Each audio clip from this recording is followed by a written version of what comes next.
اللهم صل على محمد طب القلوب ودوائها وعافية الأجساد وشفائها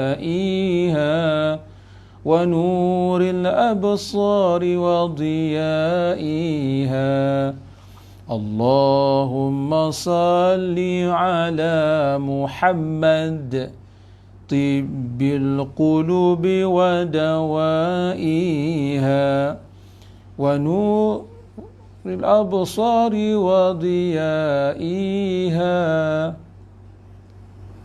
اللهم صل على محمد طب القلوب ودوائها وعافية الأجساد وشفائها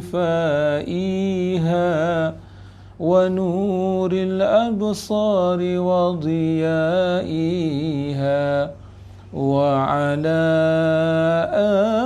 آله وصحبه وسلم. يا ربي بالمصطفى بلغ مقاصدنا واغفر لنا ما مضى يا واسع الكرم. يا ربي بالمصطفى بلغ مقاصدنا واغفر لنا ما مضى يا واسع الكرم. يا ربي بالمصطفى بلغ مقاصدنا واغفر لنا ما مضى يا واسع الكرم. السلام عليكم ورحمة الله وبركاته.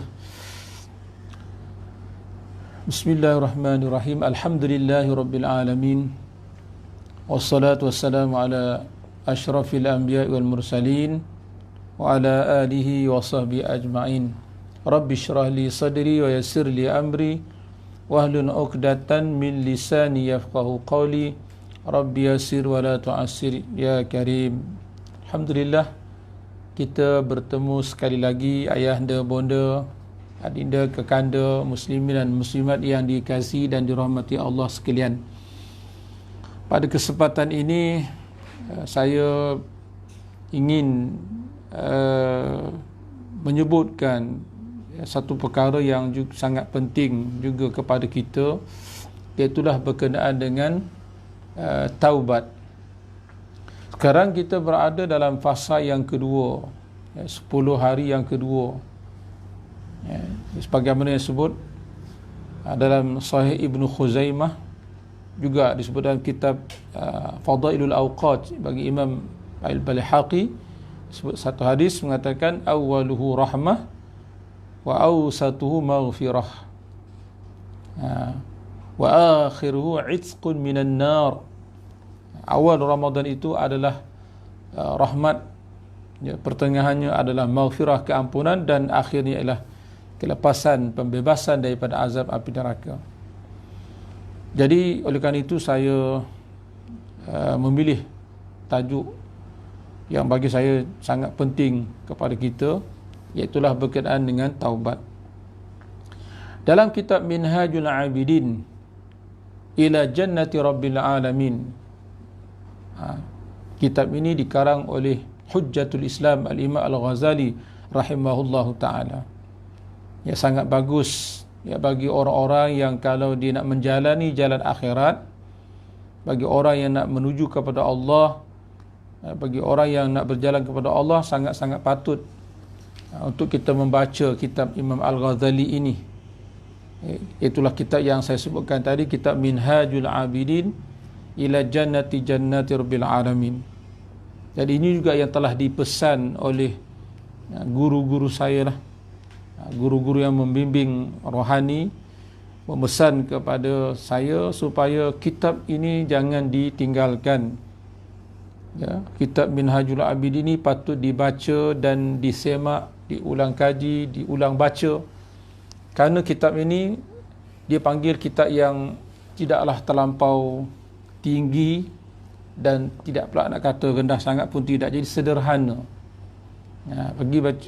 Bagi orang yang dah melepasi kitab umpama kitab penawar bagi hati, maka disyorkan elok supaya dapat mempelajari kitab Minhajul Abidin. Alhamdulillah, Al-Faqir masa di Pondok Pasir Tumbuh dahulu sempat mengaji dengan Allahyarham Tuan Guru Haji Hashim, Pondok Pasir Tumbuh, Allahyarham. Walaupun tak dapat nak khatam, tapi Alhamdulillah sudah nak masuk juzuk yang kedua syarah dia. Jadi Imam Al-Ghazali menyebutkan dalam kitab Minhajul Abidin, dia ada 7 aqabah. Ada 7 tingkatan. 7 aqabah ni halangan ataupun 7 pendakian untuk menuju kepada Allah Subhanahu wa taala. Yang pertama disebutlah aqabatul ilmi. Siapa pun orang yang nak menuju pada Allah, nak berjalan kepada Allah, mesti dia ada ilmu, wajib dia mempelajari, menuntut ilmu. Dan yang keduanya Imam Al-Ghazali sebut dalam kitab Minhajul Abid, aqabatus tsaniyah, aqabah yang kedua ialah aqabatut taubah. Jadi bila seorang hamba tadi tu, bila dia telah mempelajari ilmu-ilmu yang fardu ain, ilmu tentang Islam, tentang iman, tentang ihsan, ataupun nama lain mengaji tauhid, fiqh, tasawuf, maka dia sudah mulai rasa ingin nak beribadah. Dia mulai rasa ingin nak melakukan ketaatan, nak berjalan kepada Allah. Tapi dalam masa sama dia menyedari bahawasanya dirinya ini adalah sebelum daripada dia dapat hidayah, dapat petunjuk, dia seorang yang kita katakan sebagai ahli maksiat ataupun orang yang melakukan dosa. Mungkin dia tak solat, ataupun kalau solat barangkali dia kadang-kadang buat ataupun tidak. Mungkin dia pernah minum arak, mungkin dia berjudi dan seumpamanya. Setelah dia dapat hidayah, dapat petunjuk, dia mula belajar tentang perkara-perkara asas, perkara-perkara yang pokok dalam agama. Dan setelah itu dia pun ingin nak beramal ibadah. Tapi bila nak beramal ibadah pula, dia terkenangkan, terlintas di hatinya, ya Allah, bahawasanya aku dahulu, sebelum aku bertaubat, sebelum aku insaf, sebelum aku dapat hidayah, bahawasanya aku dulu seorang yang tidak baik. Maka sebab itulah Al-Imam Al-Ghazali rahimahullah telah menyusun, selepas daripada aqabah ilmu, dia naik pula aqabah yang kedua, ialah dipanggil aqabatut taubah. Dia mesti bertaubat. Baik. Jadi taubat ini dia ada 3 perkara penting lah berkaitan dengan taubat ni. Sebagaimana kita panggil ma'rifat lah. Kalau kita belajar ilmu tauhid, apa itu ma'rifat? I'tiqadun jazimun, ni ma'rifat dari sudut ilmu tauhid lah. I'tiqadun jazimun mutabikun lil haqqi an dalilin. Nak boleh kata ma'rifat itu mestilah i'tiqad yang jazam, yang putus, yakin seyakin-yakinnya, tanpa dicelahi oleh sedikit pun oleh ragu-ragu. Kemudian keyakinan itu mestilah bertepatan dengan ahli sunnah wal jamaah. Dan lagi pula, perkara yang diyakini itu tadi tu mesti dah bersamanya ada dalil. Itu kalau kita bicara makrifat dalam pelajar ilmu tauhid, ilmu tauhid. Mana bila sebut makrifah, itulah 3 perkara yang pokok, perkara 3 yang asas kena ada dalam makrifah. Begitu juga dengan masalah taubat. Masalah taubat ada 3 perkara pokok yang terkait dengan taubat ini. Yang pertama ialah ilmu. Yang kedua ialah penyesalan. Dan yang ketiga ialah qasad, azam untuk tidak mengulangi sampai bila-bila pun dosa dan maksiat yang pernah dilakukan. Itu dikatakan taubat secara umumnya begitu. Tapi asasnya bagi taubat itu mestilah ada ilmu. Jadi orang yang nak bertaubat, dia kena tahu, dia kena belajar. Jangan sebut taubat, tapi kita tak tahu bagaimana yang dikatakan taubat itu sebenarnya bagaimana. Apa syarat taubat dan seumpamanya.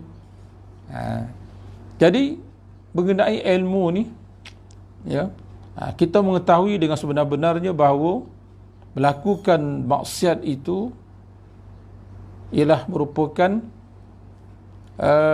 suatu yang bahayalah, ya. Bahayalah sebenarnya bila kita ni buat salah, buat dosa dan maksiat, bahaya. Malah dosa itu sebenarnya merupakan racun, ya. Disebut dalam kitab ini sekarang saya semak dan saya baca tengok dalam kitab Ihya Ulumuddin, kata Imam Al-Ghazali, dosa itu ibarat seperti racun, ya, summun, ya, racun qatil yang boleh membunuh, ya, racun yang boleh merosakkan jiwa dan hati dan agama seseorang itu.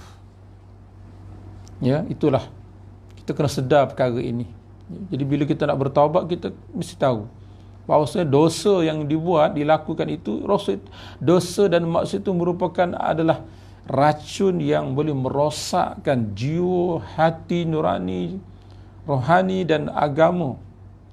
Malah dengan dosa itu juga, dosa itu menjadi sebagai hijab, ya, dosa yang kita lakukan itu boleh menjadi hijab, dinding, tirai antara kita dengan Allah Subhanahu wa taala. Sebab itulah kita wajib berusaha sedaya upaya menjaga diri kita, jangan kita melakukan dosa dan maksiat, ya, kerana dosa itu dia boleh menjadi racun yang boleh membinasakan hati kita, merosakkan iman kita, dan malah boleh menjadi sebagai tabir hijab kita dengan Allah Subhanahu wa taala. Sudah menjadi sifat dan tabiat hati, ya, apabila terpisah dengan kekasih. Orang bercinta dia tahulah. Orang yang bercinta dia tahu. Hati ini, tabiat dia, sudah menjadi sifat dan tabiat bagi hati apabila berpisah dengan yang dikasihi, dengan kekasih, pastilah hati itu akan merasa sakit, tidak akan jadi tenang, hati itu akan jadi resah gelisah, hidup jiwa tidak tenang. Apatah lagi bila kita tidak benar-benar, ya, memiliki cinta yang hakiki terhadap Allah Subhanahu wa taala. Itu sebab kita lihat hari ini kenapa sebahagian besar umat Islam khususnya lah, ya, mereka tidak dapat ketenangan, tidak dapat rasa, ya, ketenteraman jiwa dan sebagainya, kerana mereka jauh dengan Allah, ya. Di samping jauh dengan Allah, dan mereka tadi tu tidak benar-benar, ya, kembali kepada Allah dengan bertaubat, beristighfar kepada Allah Subhanahu wa taala. Baik. Sebagaimana saya sebutkan tadi, bila menyebut tentang taubat, ada 3 perkara penting, unsur penting dan pertama tadi ilmu, kena ada ilmu. Yang kedua ialah mesti ada dalam taubat itu adalah an-nadam, itulah penyesalan. Penyesalan yang amat sangat, ya, sungguh rasa kesal di hati kita, ya, rasa malu yang amat sangat kepada Allah Ta'ala, ya, sesalan sehingga menyebabkan kita rasa hina di hadapan Allah sehingga menitiskan air mata kita. Benar-benar kita rasa bersalah dan malu kepada Allah. Dan yang ketiga, mesti ada azam, ya, kesengajaan untuk meninggalkan, ya, sesuatu kesalahan yang kita buat. Inilah dia dikatakan taubat secara mudahnya. Ya, mesti ada ilmu, kena faham. Kadang-kadang ada juga setengah orang dia bila dia minta beristighfar, bertaubat, dia pun tak tahu nak istighfar daripada apa. Dia pun tak tahu nak bertaubat daripada apa. Sebab bagi dia dah sembahyang, dia dah salat, dia dah puasa dan sebagainya. Ayahanda bonda, muslimin dan muslimat yang dirahmati Allah, maksiat dia ada dua. Ada maksiat yang zahir dan ada maksiat yang batin. Ya. Maksiat yang zahir barangkali yang kita mudah faham, seperti orang berzina, ya, minum arak, berjudi dan seumpamanya. Tapi ada satu lagi maksiat yang tak kurang hebatnya, iaitu maksiat batin. Ya, seperti riya, ujub, ya, memandang rendah kepada orang lain, ya, 7 anggota kita, mulut kita yang mengumpat, itu semua dosa-dosa besar. Mengumpat dosa besar, ya, mengadu domba, ya, sehingga pernah satu ketika Rasulullah SAW lalu di tanah perkuburan, ya, yang mana Rasulullah mendengar bagaimana ahli, ya, mayat dalam kubur itu dalam keadaan yang, ya, terseksa. Ya, salah seorang daripada dua mayat itu kerana apa? Kerana dia tu mengadu domba, masih hidup suka mengadu domba. Itu dosa besar yang mesti kita kena bertaubat, mengumpat dan seumpamanya. Kadang-kadang ya kita solat, ya, kita puasa, hatta kita puasa pun sekarang ni pun, ya, kadang-kadang, ya, kita menjatuhkan aib orang melalui mulut kita dan tulisan kita dalam Facebook, dalam WhatsApp dan seumpamanya. Ya, berkongsi berita-berita yang tak sepatutnya, gambar tak sepatut sebagainya, itu semua boleh mengundang dosa-dosa. Dosa kita lalai, lupa daripada Allah Subhanahu Wa Taala. Ya.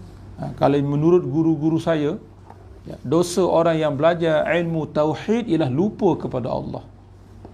Ya, lupa pada Allah. Tanggungjawab kita pada Allah ada 3.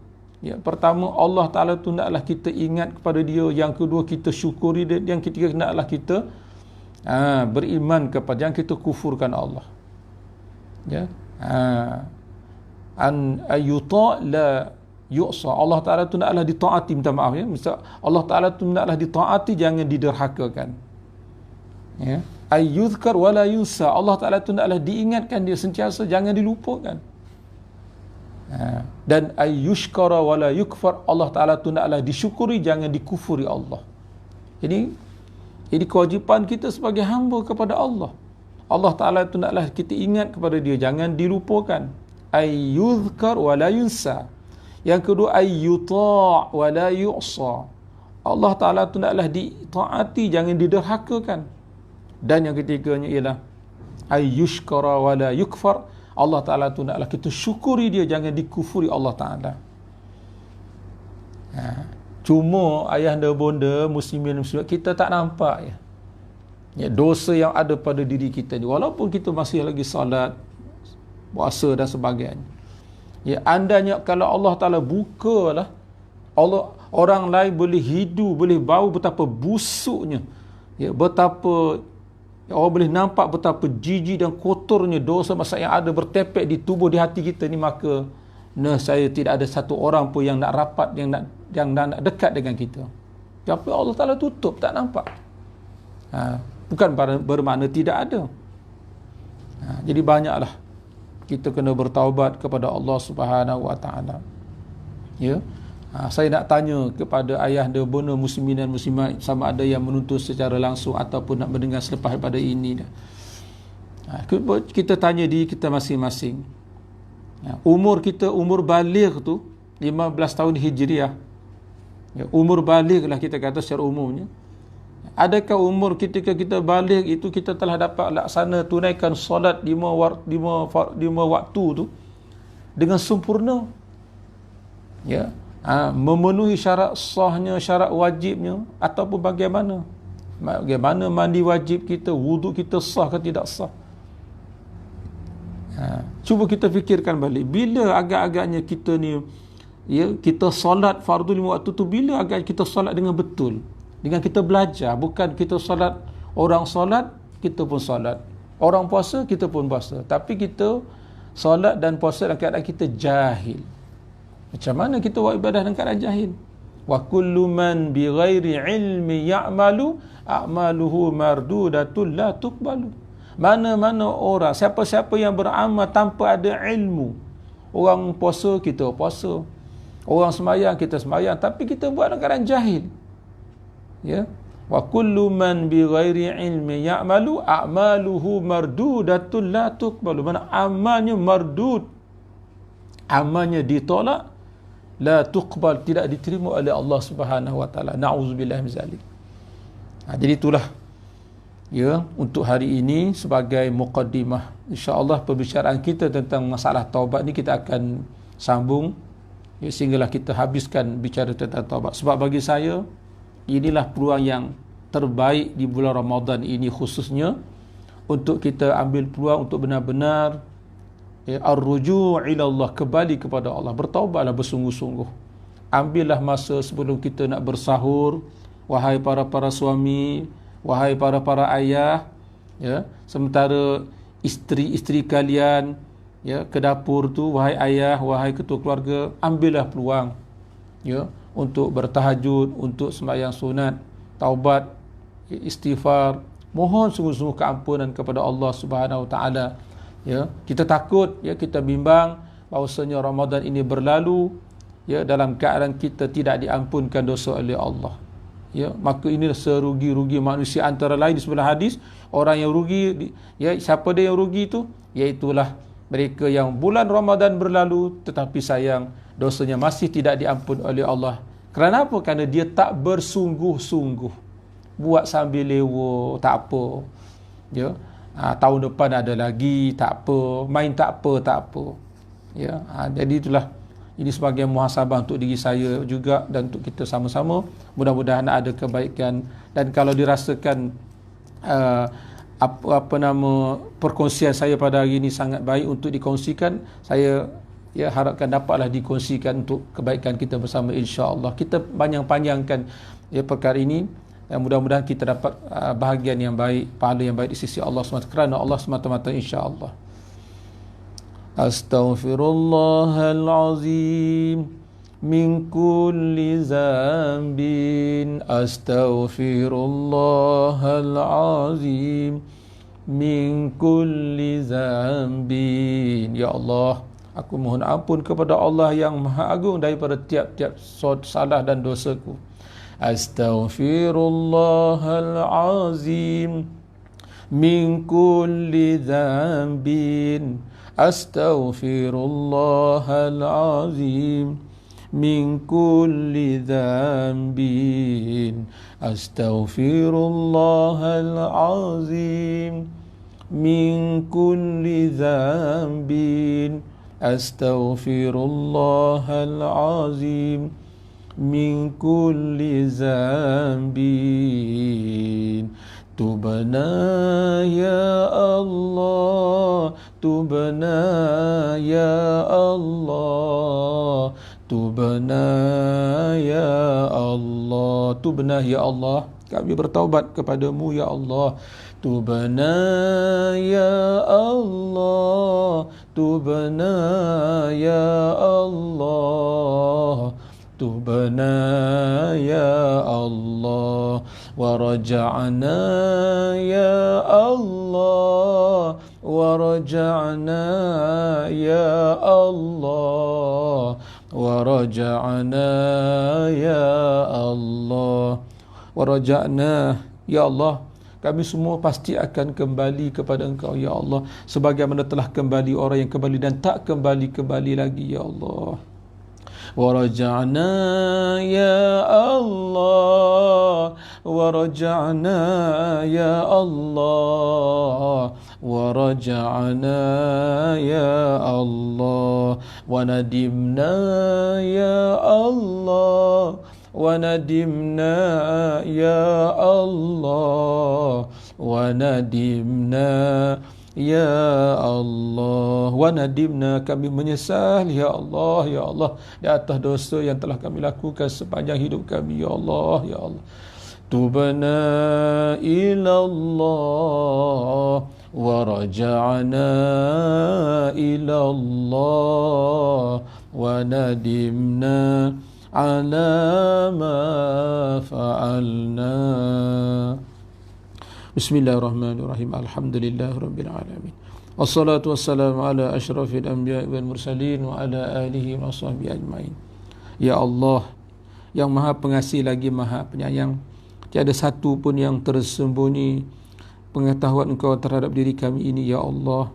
Engkau mengetahui zahir dan batin hati kami ini, ya Allah. Ya Allah, maafkan kami, ya Allah. Ampunkanlah dosa kami, ya Allah. Terimalah taubat kami, ya Allah. Ya Allah, jangan Kau biarkan Ramadan ini berlalu meninggalkan kami, ya Allah, kecuali Kau ampunilah dosa-dosa kami, ya Allah. Dosa kedua ibu dan ayah kami, ya Allah. Dosa isteri, suami dan anak-anak kami, ya Allah, ya Allah. Dan dosa sekalian muslimin dan muslimat, mukminin mukminat dan muhsinin muhsinat, ya Allah. Allahumma ighfir li ummati sayyidina Muhammad. Ya Allah, ampunkanlah dosa umat Nabi Muhammad sallallahu alaihi wasallam. Allahumma arham ummat sayyidina Muhammad. Ya Allah, kasihanilah ya Allah ke atas umat Muhammad sallallahu alaihi wasallam. Rabbana atina fid dunya hasanah wa fil akhirati hasanah wa qina azabannar. Wa sallallahu ala sayyidina Muhammadin nabiyil ummi wa ala alihi wa sahbihi wasallam. Subhana rabbika rabbil izzati amma yasifun wa salamun ala al mursalin walhamdulillahi rabbil alamin. Taqabbalallahu minkum.